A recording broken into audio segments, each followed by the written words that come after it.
शादी से पहले सिलाई भी कर रही है, शादी से पहले बुनाई भी कर रही है, शादी से पहले कढ़ाई भी कर रही है, पूरे घर को साफ सफाई रख रही है, ये वाला कमरा भी साफ रख रही है, वो वाला कमरा भी साफ रख रही है।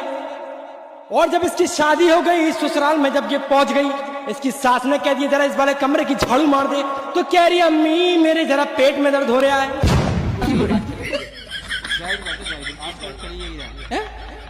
ससुराल में आके कोई काम ना कर रही है, अपने घर में तो बड़ा चमन बनाए फिर रही, कभी इधर वाले कमरे की सफाई, कभी उधर वाले कमरे की सफाई, कभी झाड़ू लगा रही है, कभी सिलाई कर रही है। वो तो ससुराल में आ गई तो पेट में दर्द हो रहा है।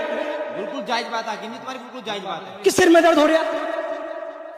अलग होना चाहिए हकीम जी, ये अपने घर की रखी। इसमें लग जाए, ये भी तो तेरे घर है, तू इसकी भी सफाई कर।